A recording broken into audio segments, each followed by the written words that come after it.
Hi everyone, Helene, your detox coach here. We've got a brand new group starting to detox in September. They've sent me their medical concerns and conditions, and I'm going to categorize it again in our 4 categories: lymphatic conditions, adrenal related conditions, thyroid related conditions, and nervous system related conditions. First and foremost, remember that we focus with detoxing on cellular regeneration. We want to regenerate every cell in our body because our body exists of cells. And in between the spaces of the cells, we've got fluids, and this is 80% lymph and 20% blood. The 80% lymph is where our diseases and our problems come from. This is our sewage system. This is the fluid that picks up the metabolic waste of our 100 trillion cells. It also picks up the digestive ash left by the food you ate. And if you're lucky, it takes it to elimination organs that is working well, and it's sending it to the outside world and you're getting rid of it. Many of us are not that lucky. It's kind of a modern man condition that we're sitting with kidneys that are not filtering and really low adrenal function on top of the kidneys. So just remember that all our diseases sprouts from this lymphatic fluid being acidic. It's not our blood that goes acidic, it's our lymphatic fluid that goes acidic. If our blood goes acidic, we're dead in 3 minutes. So there's a lot of mechanisms in the body that's keeping the blood alkaline, like the spleen and the blood dumping the acids in the lymphatic fluid. And the lymphatic fluid is a lipid, it's like a mucus. It's the mucus you see that's running out your nose and wherever when you're sick, that is your lymphatic fluid. And this is the fluid that becomes acidic. And this is the fluid that either renders you an acidic human or an alkaline human. And this then determines how you respond to the world out there. So let's look at the conditions that's directly related to lymphatic conditions that has been listed by this group. Brain fog. That's a classic. We all suffer, well, not everyone, but so many people suffer of brain fog. And this is literally the lymph in your head space that is thick and congested and acidic. And it is literally stopping your brain function from working optimally. And it's also influencing your pituitary gland and your pineal gland, which are huge glands. They play huge roles in how you feel while you are plugged in on this planet. If you had anything removed, if you had an ovary removed, it means that the ovary was so damaged by this congestion in between the cells of this acidic lymphatic fluid that eventually the cells deteriorated, and the doctors was actually worried about it spreading, so they removed the ovary.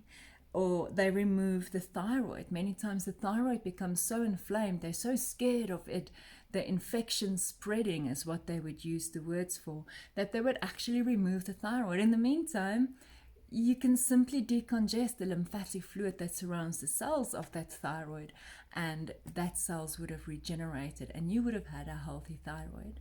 If you had only parts of your thyroid removed, you're very lucky, because you really do need your thyroid and parathyroid to be healthy and happy on this planet. So very lucky. You're definitely going to have to look at the remaining parts of the thyroid and parathyroid. Make sure they're strong and decongested and regenerate them so that they can produce the chemistry you need in your body. One of the main things coming to mind is your parathyroid hormone, that is so crucially important for the absorption of calcium. And without the absorption of calcium, so many things go wrong. We'll speak more about that when we speak about thyroid conditions. Sore joints, any pain really. Most of the pain that you experience in your body has to do with acids. It's either acids that's on the move, that it's literally burning your cells and the membranes of your organs so that you experience that as pain. If you've got joint pain, it could be this acidic fluid that is bringing the acids to that space, or it could be the crystallization of this fluid. So this is now when this fluid becomes so compacted, or the chemistry in this fluid, you might have calcium that cannot be utilized because you don't have enough parathyroid hormone, and phosphorus that comes together by your joints, forming bone formations outside of your bone matrix, and this is like crystallization, and this then really damage the joints as you move. Remember, our joints are always on the move. The moment you have movement, there is a waste product, and these waste products are acidic. The same with when you exercise, when you build muscles, you're building up lactic acids, and if your lymph system is not on the move, and it's your kidneys, your skin, and your bowel is not able to eliminate this lymph to the outside world, it is accumulating in your body, and that brings the damage then. Boil or any skin lesions or basal cell carcinoma, anything that has to do with the skin suffering of some or other rash or inconvenience, if you want to call it that. This is basically your biggest elimination organ, your skin, showing that it's suffering, it's not being able to eliminate successfully. There's congestion in the skin layers, and this then brings this root. This is why a boil will have that white inside. That is basically the lymph that has come together and is squashed in such a small space that it really hurts and it pains, and you really want to get rid of it. Cervical spondylosis, people that had operations in their neck, C3 and C4, lower back, L4, L5. This is classic lymphatic conditions. This is when it's been so acidic in those regions that the acids are burning the bones, the membranes, the connective tissue, the cartilages.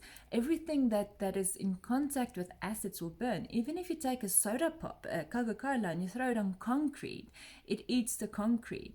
If you put a piece of meat overnight in Coca-Cola, it eats the meat. This is what acids do. It's corrosive, you know. You can't imagine that acids is one way outside of your body and a different way inside of your body. That is just wishful thinking. Acid does on the outside what it does on the inside. It burns. It is corrosive.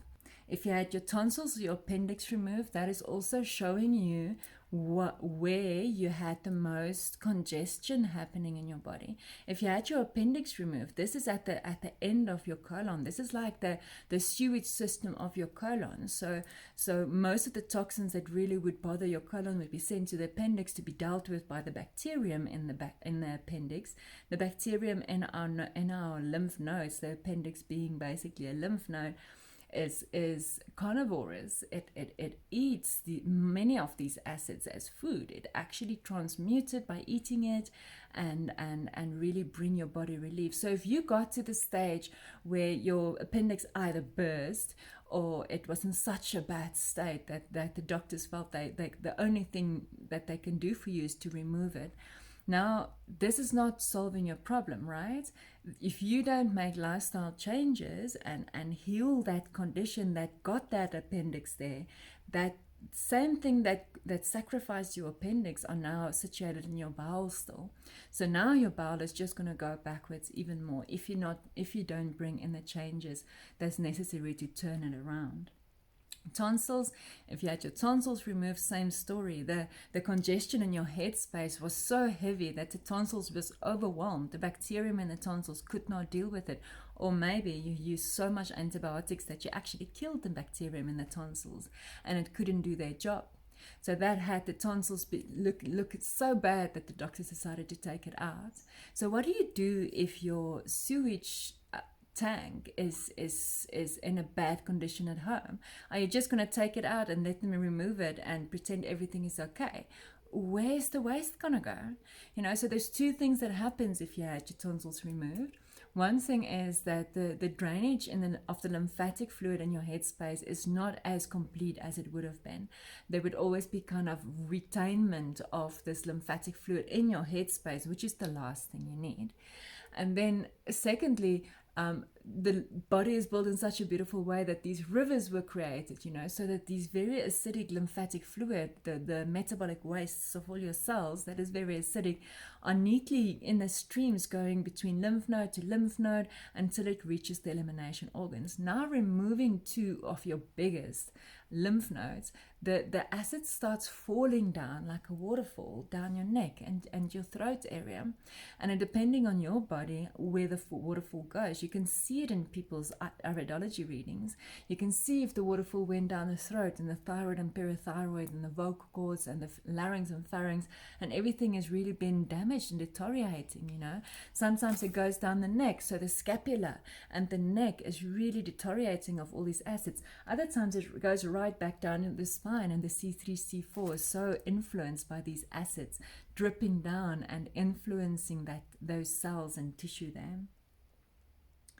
Acid reflux, this is when your either your pancreas or your liver and gallbladder cannot produce enough alkalizing bile or bicarbonate of soda to actually alkalize the acidic chyme that comes from your stomach if you ate protein, if you ate complex structured food. The moment you eat complex structured food, when it hits the stomach wall, the pepsins and hydrochloric acid is created by the different organs to actually break down this complex structured food, and this very acidic chyme is sent to your small intestines, where the common duct of the pancreas and the liver comes together to actually produce, the pancreas produce bicarbonate of soda and the liver and gallbladder produce bile.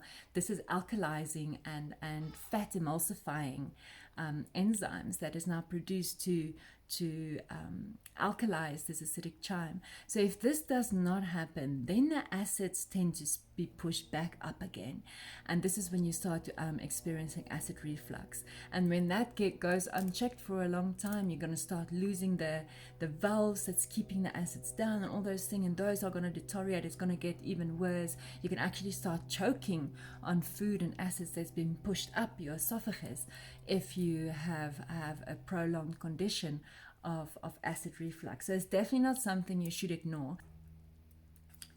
Epstein-Barr virus, lupus, Lyme's, any kind of parasitic infestation, this is all secondary conditions. This is not something that has entered your body and is now taking your body over.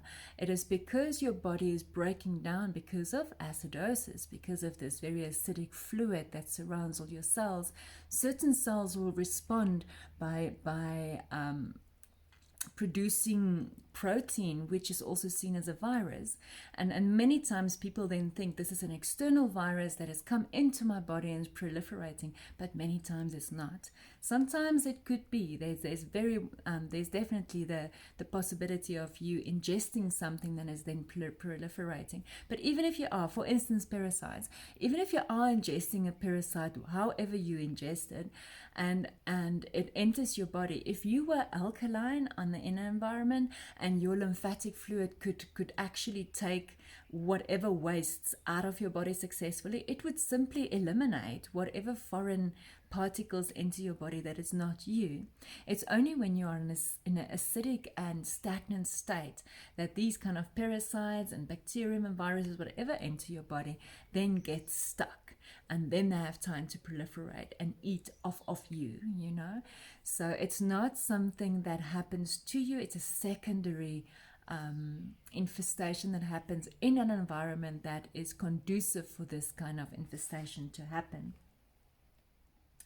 If you experience any sight conditions, this could be either the nerve, your optical nerves, that's being damaged by the acids surrounding them, or you could have received a genetic weakness in that regard, or it's the lymph that's actually on the move and literally blurring its snot in your eyes. That's literally blurring your sight. Many people that starts a detox really moans about floaters in their eyes, and this is as that acid is now alkalizing and start moving around, it literally influences your sight. So what you can do in this regard, we've got a beautiful product, the healing tea, which you can concoct, and then you put it in a cup on your eye and you just like rinse your eyes with this kind of healing tea, the herbs that will really support you to deal with that while you're healing, and it will go away as your lymph successfully drains. These conditions literally go away and your sight improves. I've had so many people that is actually angry at me because they had to take out extra money to go get new glasses or new lenses because their sight has improved so much that they actually need to change their glasses. Arthritis is the same as joint pain. You know, this is also to do with calcification. It is when stones are formed in soft tissue or around the joints instead of in your bone matrix, and this then really influences people in how their joints move, the restriction that happens in their joints, and the acids that build up in their joints, and the deterioration of the cartilaging and the ligaments and the connective tissue and the stuff that surrounds the joint to be able to enabling it to move. So this is really a very classic lymphatic condition. COVID, those that said they had COVID, this is literally your body that responded to an outside influence in such a way that, and then you were so congested when it happened that your body actually couldn't deal with it. It couldn't detox it out as it was designed to do, because your lymphatic fluid is so congested and sticky that it wasn't able to support you to detox this out of your body. And this is why you have flu symptoms, you know, and this is what COVID was. It was a flu symptom. Many of us believe that it was actually the external influence of the electromagnetic frequencies that has excelled and went into a deeper level, into a new level of electromagnetic frequencies. And some people was just in such a place that their body was so congested they were not ready to deal with this kind of impact on their body. Okay, so when the lymphatic fluid in your adrenals are now so sticky and congested and acidic, it influences the cells of the adrenals, and the functions of the adrenals are then being influenced. So the following conditions are very much lymphatic conditions still, but it is conditions that is further exacerbated by the fact that the adrenals are weakened and the cells are weakened, and thus their functioning are weakened. So heavy bleeding, endometriosis, ablation of your uterus, because of those conditions. This has all to do with the hormones of the adrenals and the steroids of the adrenals that was not sufficient to deal with the acidic situation in your uterus and ovaries, you know. So this really influenced the hormone production and the steroid production. The steroids are necessary to combat the inflammation. So if you are very acidic, your adrenals will produce more steroids to deal with the acids, but if the adrenals itself is under strain, they cannot produce the steroids that your body need. And that's then when it goes into endometriosis, and fibromyalgia is very much endometriosis, just in different other parts of the body. Endometriosis is based in the uterus, ovaries, kind of menstrual connected, while fibromyalgia is literally the same condition, just in other parts of the body. So what happens in this case, acids make things stick together. Your blood cells can start stacking each other. If you've ever done a live blood analysis, the naturopath would actually show you how your cells are stacked like little towers. This can only happen in an acidic environment. It cannot happen in an alkaline environment. And the same with nutrients. Nutrients will start clumping together. So your body would have gone through this whole process of digestion to break down whatever foods you had into the molecules that your body can use, and then as the nutrients enter your very acidic environment, it starts clocking together again. And your cell can't eat a group of nutrients. It has to have access to the actual loose molecule to bring it into its constitution. So then you're sitting with so much minerals and nutrients floating around in between your cells that cannot be utilized. Low blood pressure are very much overlooked in mainstream medicine. They don't think it's so much of a problem. They're much more worried about the high blood pressure side of things. So blood pressure is directly related to your adrenal and kidney function. The top reading, systolic reading, is your adrenal function. Bottom reading is your kidney function. Diastolic is your kidney function. So if you are sitting with kidneys that are really congested and suffering, they will actually start showing their inflammation with the bottom reading climbing. Some people's bottom reading climb as high as 100, 120. It's really not comfortable when your kidneys are in that state. They cannot focus on their functioning. They cannot regulate your water retention. They cannot regulate your mineral balancing. They cannot eliminate successfully. And they actually start going into nephritis, which is like inflammation of the kidneys, which could be very dangerous and eventually lead to kidney failure. So when people go onto the detox, most of the people that goes onto a detox where they really decongest their kidneys and adrenals experience very low blood pressure. And this is because the congestion has been removed or is being removed, and the kidneys and the adrenals actually show their genetic level of their functioning. This is not an inflated level anymore. When they are congested, they're kind of inflated. So they produce even more of the chemistry that you need to feel okay. And then as your blood pressure go down to their genetic level, there's even less of this chemistry that makes you feel better, like dopamine and adrenaline and all of these. Less steroids, less hormones, less neurotransmitters. The dopamine is a neurotransmitter that's produced by the adrenals.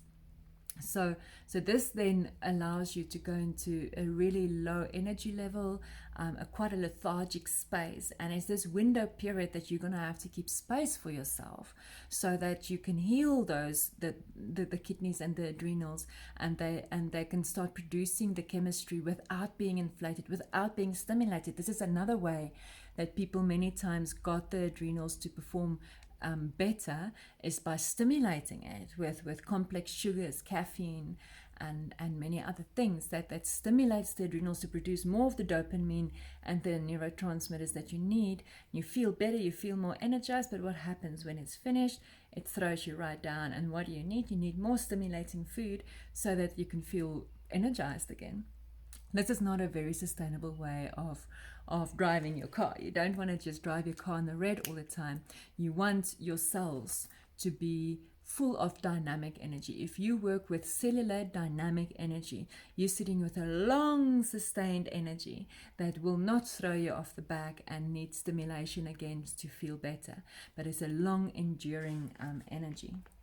Diabetic 2 is directly related to adrenal function. Diabetics 1 is about the Langerhans, the Langerhans cells of your pancreas. They produce the insulin you need to deal with glucose and more complex sugars, and that is diabetics 1. More a lymphatic condition or a nervous system condition.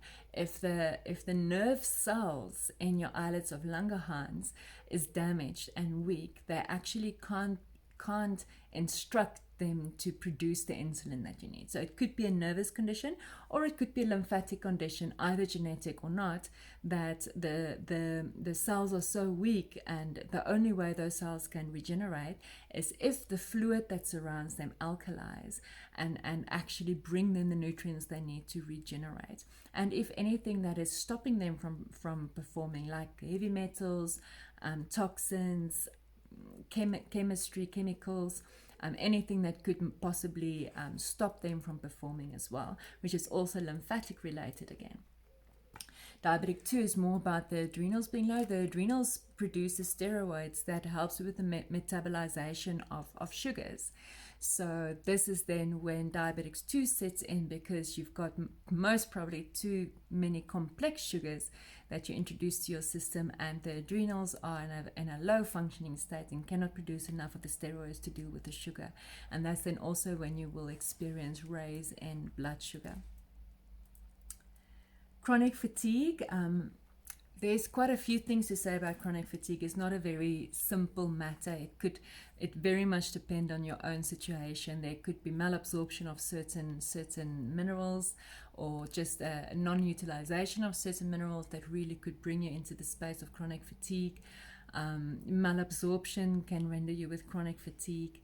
When your thyroid, which is an energy center, it regulates your skin, and it regulates your temperature. And a lot of enzymes only perform, or only the enzyme actions can only happen in a certain perfect temperature. So if you're too hot or too low, certain enzyme factors won't happen and certain minerals won't be utilized, and this will render you fatigued. And the adrenals again produce enzymes to utilize up to 52 minerals. This includes stuff like iron, zinc, copper, manganese, magnesium, many minerals that needs, your cell literally needs the enzyme to pull that mineral into the cell. So even if I'm a cell in my body and I need iron to feel better, to build my dynamic energy, I can't get the iron to come into my body if I don't have the enzyme produced by the adrenals. So you can see if the adrenals are low functioning, they're not going to produce enough of those enzymes, and you will then be iron deficient. Doesn't matter how many supplements you take. So this is then again boils down to you having to heal the adrenals to solve your iron deficiency, and not grab something outside of you and bring in more iron, because your body can actually not utilize the iron well. Anxiety is a huge one that is situated in the adrenals, and this has to do with your neurotransmitters. So neurotransmitters is to do with the nervous system, what the blood is to the circulatory system. It's almost like it's the movement of the nervous system. It's the spark of the electricity of the nervous system. So you need enough neurotransmitters in your body for the nerve cells to actually act and respond and be connected to each other and perform well. So if you are sitting with low neurotransmitters, your response to the outside world is literally influenced. And this is where your anxiety comes in. You literally don't have enough zest to deal with life, and you know it. You're a clever person, you're a clever spirit, you know this, and that's when your anxiety levels start building. You literally cannot deal with life so well, and this influences your relationships, this influences your personality, it influences the way you work, with your relationship with your work colleagues, it influences your life, it influences how you do life, how you respond to life. So this is very crucial, and if you allow it to go for a long time and you keep on building the deficit of neurotransmitters, you're going to see yourself going into situations like Parkinson's, MS, and many other conditions that neurotransmitters are really needed. That's why the first thing that they give people that has Parkinson's is dopamine. And this is a neurotransmitter that is produced by the adrenals. So before you go into that direction, it will be much better to go on a fruit diet, get your body to decongest, use herbs to help your body to do it even faster, use herbs to help your body to detoxify from toxins and parasites and that, and reset yourself so that you can sit with a body that really works on a cellular level, and you don't have to rely on taking hormones or neurotransmitters or something from the outside. So the moment you start taking something that your body is supposed to be making, you're actually damaging those cells that were supposed to make this substance. For instance, let's use dopamine again. If there's now cells in the adrenals that's supposed to produce dopamine, they get weaker and weaker and weaker, so you build up a deficit of dopamine, eventually to the point where the doctor gives you dopamine to take. So now you take dopamine, which is a short-term solution, because the pituitary gland, which is the master gland, would now scan your body and go like, no, adrenal cells that produce dopamine, you can't produce dopamine now. There's too much dopamine in the body already. So what happens to those cells? They literally start withering away even faster. And this is the last thing you want to do. So when you start taking it, your body stop making it. Another thing that's related to low adrenal function is lack of sex drive. Your tinnitus in your ears is a classic condition of low adrenals. And asthma has to do with your nervous system, your parasympathetic nervous system again, which the reason you would have asthma, constipation, problems breathing deeply is all because the parasympathetic nervous system is weaker. And the reason for that is there's not enough neurotransmitters. One of the reasons for that. Another reason for that could be that the actual nerve cells is being damaged by the surrounding acidic lymphatic fluid that surrounds it. So now if we go to the thyroid a little bit, there's there's a few conditions that's connected to a congested thyroid and parathyroid. Both of them actually connected more to the parathyroid than the thyroid. The one is hemorrhoids. Hemorrhoids are a very clear sign that you lack calcium in your rectum wall. And this would mean you lack calcium everywhere. It won't be just in one space. It's a systemic lack of calcium. And why would you have a lack of calcium? Our diet has a lot of calcium in it. Even the Western diet have a lot of calcium in it. A healthy raw diet has a lot of calcium in it. Why would you be calcium deficient? Because the parathyroid hormone produced by the parathyroid is the glove that your cell needs to utilize the calcium. So even though you could put more calcium in your body by using supplements and that, it will actually not be utilized by the cell because there's not enough of the parathyroid hormone. So this is hemorrhoids, varicose veins. It's a very good spider veins, are a very good sign of this. Any kind of prolapsing conditions of the bladder, of the bowel, any prolapsing conditions, any ballooning conditions. Sometimes the bowel is in a balloon state, then that is also weakened tissue, which means there's not enough calcium in your tissue matrix. Depression is directly related to calcium deficiency. Not just calcium deficiency, but this tends to be one of the main things, is when your parathyroid is down and not producing enough of that parathyroid hormone.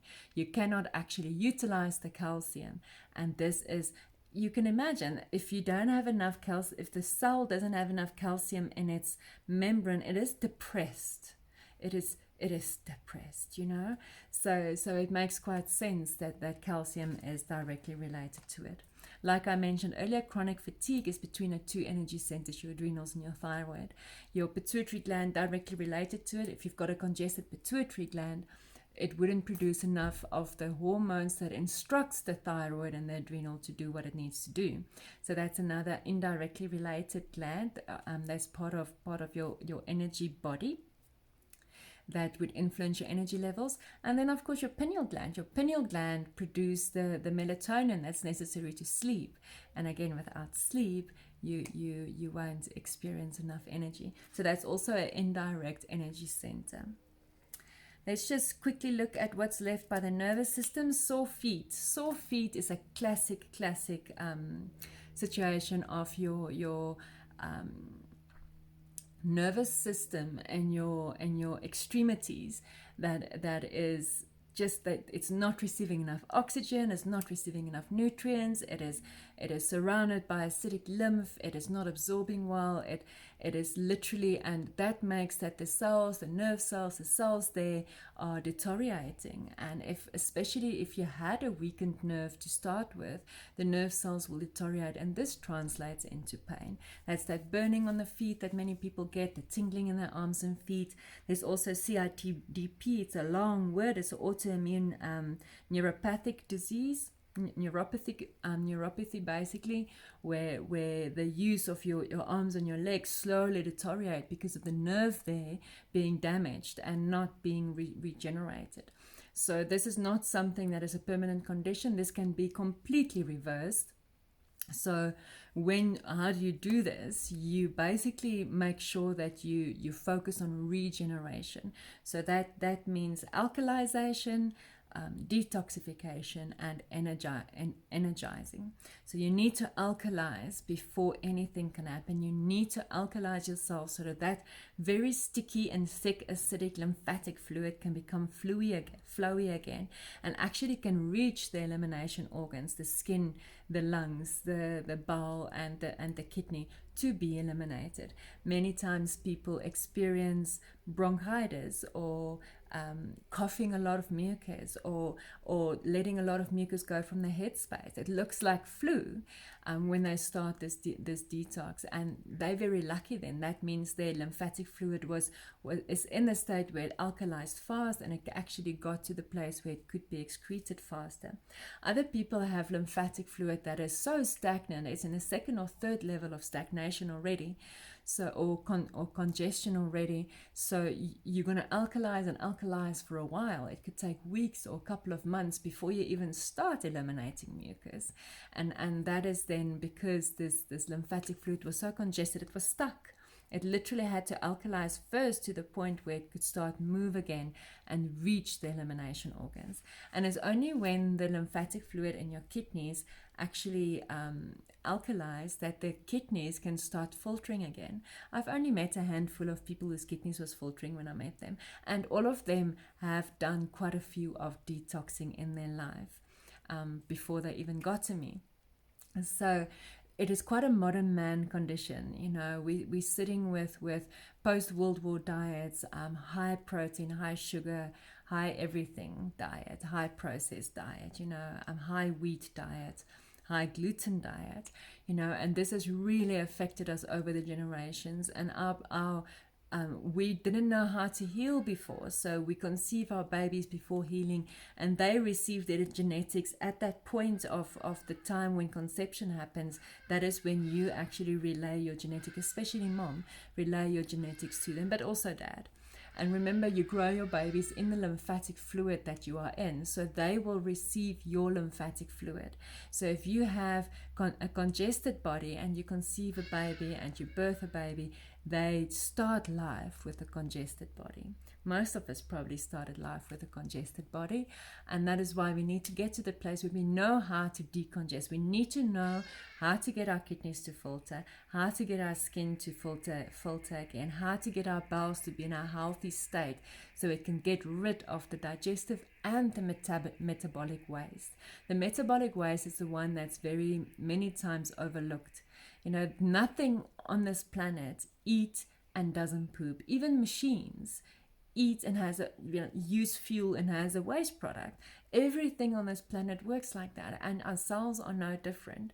So when your cell receives nutrients, it will transmute it, it will use it into energy, and it will have a waste product. It can't get up and go to the toilet. It has to have something that comes to pick up the waste and take it out of the body successfully. Yes, we have certain organs that deals with cleaning of the lymphatic fluid, like the spleen cleans the blood, for instance, and the liver can transmute quite a bit of the minerals and stuff that's actually toxic for us. It can transmute quite a bit of it, but not all of it. So we do need to get rid of it and not keep on accumulating these wastes. Otherwise, we are going to get in trouble. So when you have chosen to do this detoxification using fruits and herbs, this is really the first step to heal. And you need to be patient with yourself. You know, a healing body is not a healthy body. A healing body is a body that is purging and it's going through, they call it healing crises.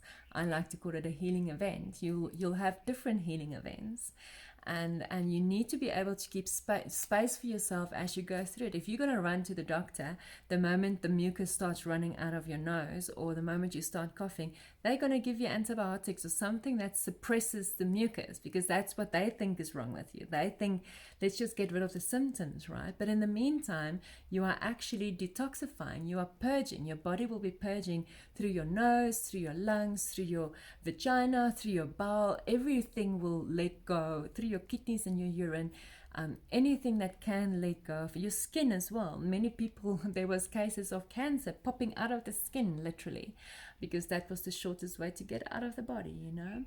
So if you've chosen this way, know that you are in for a big thing. If you choose to dive in and you just, you know, you're in for a few weeks of eating fruits only and you switch all of a sudden back to eating meat, you're going to so congest this lymphatic fluid that you were busy alkalizing, that you're going to sit in a state where you go like, oh my gosh, what's happening now? You're going to have flu or something. You're going to feel it. You're not going to feel so well. So you need to understand the art of healing. The art of healing is to alkalize, detoxifies and energize. The cells can't regenerate if they don't receive the energy. They can't receive energy if your digestion, utilization, absorption is not working. Those three processes need to work successfully. And how can they work successfully if the organs that make them up are not healthy, because the cells that makes up the organs are not healthy, because they're surrounded with an acidic lymphatic fluid that doesn't allow for nutrients to reach the cells, that doesn't allow for wastes to be removed successfully. It actually now surrounds the cells with these wastes that is really low on the pH scale, high acidic fluids that is burning your cells. And cancer is nothing but a cell that was used to be surrounded by acids, to the point where the acids started permeating the cell membrane, and inside the cell now starts going acidic. This is what a cancer cell is. You don't want to now use chemotherapy, which is absolutely acids, to come and burn the cell dead. I mean, this is the reason the cell is sick, is because it is burnt by acids already. Rather alkalize, remove the acids, allow nutrients to get to the cell, allow the immune response and the lymphatic system of the body to regenerate to the point where it's a strong system. It can either get rid of these cancer cells because or your body cells that is too weak to be regenerated, so that they can be replaced, or they regenerate the actual cell.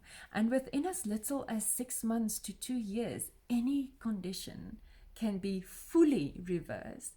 You can actually reset yourself completely. You can, there's nothing like aging, right? It's weakening. I've seen how I go younger with every detox that I do. I've seen it in my own life. I've seen it with others. My mum one time did a 58-day grape fast. She looked 10 years younger when I saw her, and I saw it happening in front of my eyes. I've been involved with so many people that's connected to me online that are introduced to this protocol and this healing on this protocol, sending me testimonies. It is insane how quickly the body responds, how quickly pain starts dissipating, how quickly situations just pull itself together, and you feel so much better. Some of us that goes into this protocol will go into the space where our kidneys and adrenals are very low. This is probably the hardest cases to stick to the protocol and see themselves through, because you feel really fatigued, you feel really tired. Although you feel better in some places, in some you can see your body is responding. It is quite hectic to deal with blood pressures that is like 85 and 45, So I've got deep respect for these people. You need to bring in help. You need to bring in support, herbal support, green juice support, certain things that we do at certain times in certain ways that allow for detoxification to happen, so that you can keep on healing and get out of that situation, but at the same time helping you to deal with it, so that you can actually stay on the protocol and heal yourself. Other cases that is quite hard to see it through is people that's sitting with such acids in their bladder space that there's no time to alkalize these acids. So the moment these acids starts moving, you're sitting with extreme pain. It could look like a UTI, and the first thing people do if they have these kind of symptoms, they go to the doctor and get the antibiotics, right? They're so scared of it going into kidney infection and all of that. But in the meantime, if they can just keep space for themselves, they can use herbs to buffer the pain. If they can use douching or enemas or whatever they can do to just bring alkalization to that space, if they can learn to use castor oil packs to deal with the pain better, if they can simply learn ways to deal with the pain better, they can actually see themselves through the process, and within a month or two they would be through it, and it won't be a temporary, like the antibiotics would be a temporary thing, just killing the bacteria that is there to help you deal with the dead cells in your bladder and urinary tract. The bacteria is not the reason you're sick. The bacteria has arrived because you're sitting with deteriorating cells that is dying, and the bacteria is the carnivores that come to deal with these dead cells. So now killing the bacteria is not bringing the solution that you need. It's not regenerating those cells. Those cells are still degenerative and they still need healing. And this is what you need to focus on. You need to focus on permanent healing of your cells.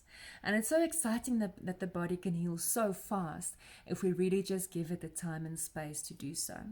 So everyone on the detox with me at the moment, well done, welcome, welcome. I hope you stay long with me or without me on this protocol. This detox really empowers you to know how to check your urine, to see if your kidneys are filtering. You're going to learn how to analyze your blood pressure, to know what it tells you and how you can respond to support yourself. You're going to learn how to check the function of your thyroid, and know how to support yourself if you're sitting with a hyper or a hypothyroid. You're going to learn more about iridology, how to see what your body looks like on the inside by analyzing your iris, and then supporting your body through the healing events that you now are prepared for, because you saw in your eye what is waiting for you. So let's heal, people. Alkaline society is a much more patient society, much less anger, much more compassion and empathy. We can change our world if we alkalize, and let's alkalize one person at a time, taking responsibility for ourselves. This is Elaine, your detox coach, signing out. I hope this meant a lot to you.